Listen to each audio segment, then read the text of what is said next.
What is going on, everybody? It's Jay, aka it's Sudden News Story here, back with another Fan of Parade video.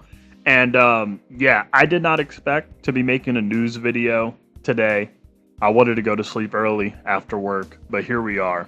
Not only does Global Fan of Parade have news, but JP Fan of Parade has news on the exact same day.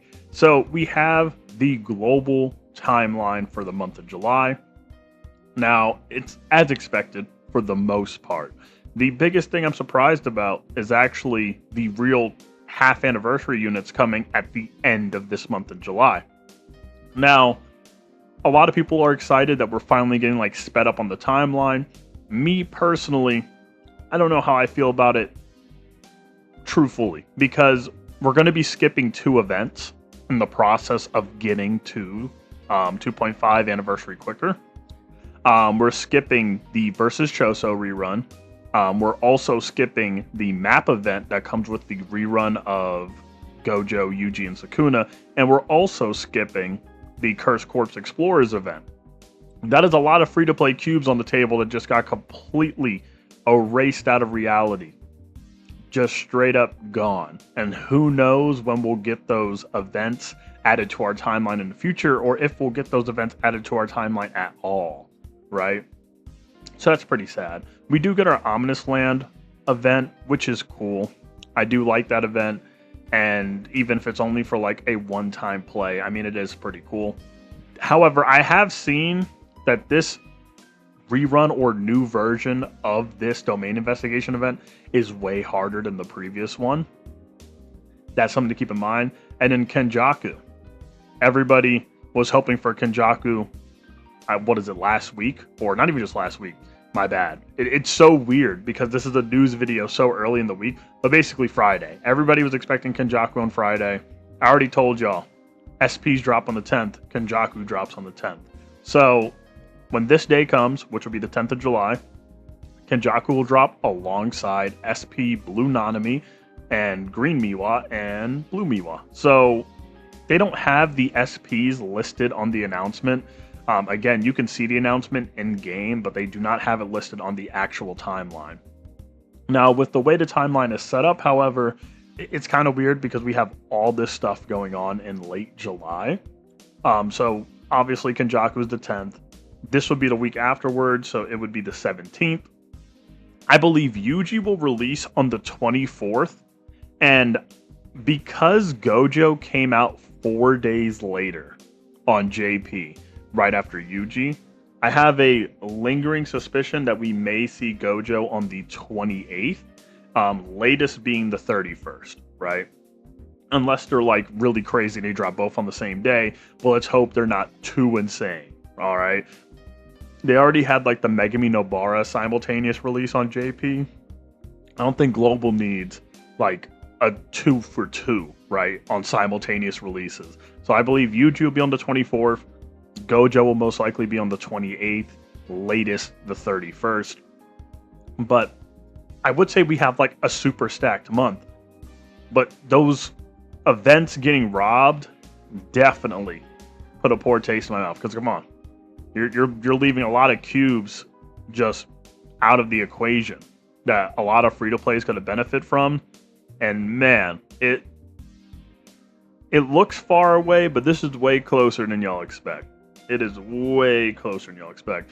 YUJI, on like a technical basis, is only a little over 2 weeks away, right?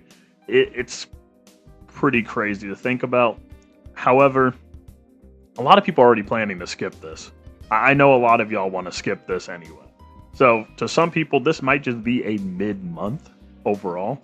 Me, y'all know I have to summon on everything. I think I'm just going to appreciate the gap period right here between all the insanity that's going to go on from here on and out.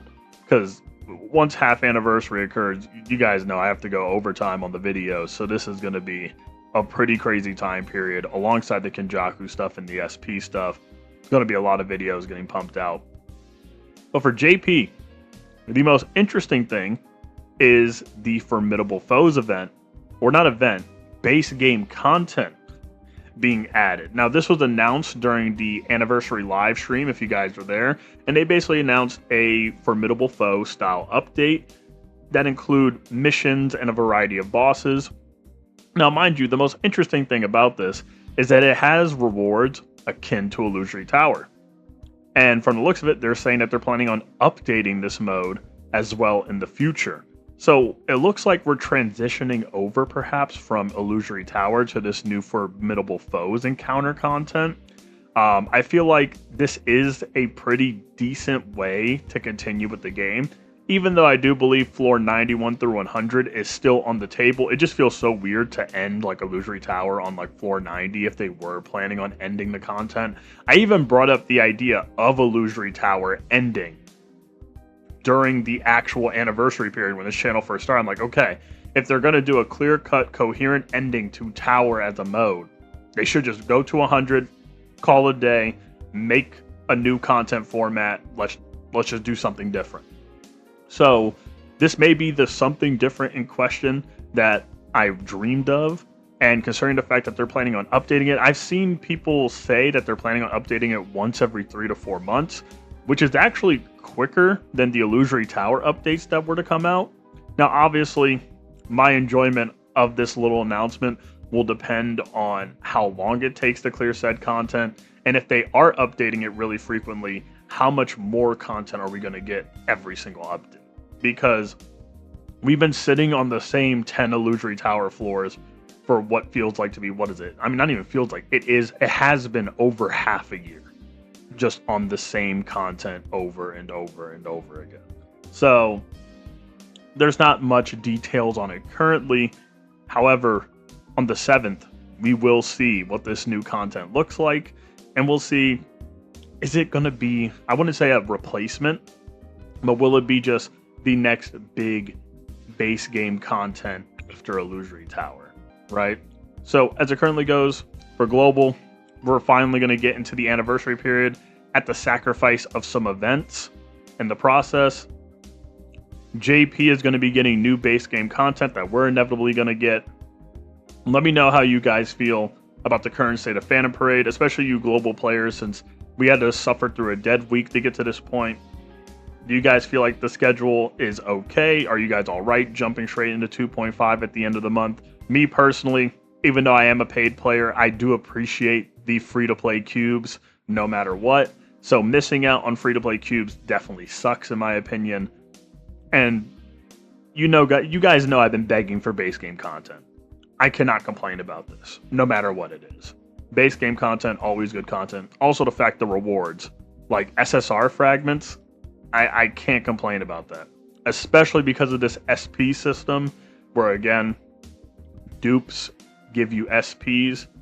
Those resonance fragments are going to be crucial for the people that want to uni-dupe out their strong units. Obviously, Aloha YUJI and Aloha GOJO being those two variants. But yeah, let me know what you guys think in the comments down below. It's been Jay, aka Sudden News Story. Thank you for over 2,000 subscribers. Please make sure to subscribe. We're trying to hit 3,000. All right, the goal is 3K at the moment, so please make sure to subscribe. But most importantly, I will see you guys later.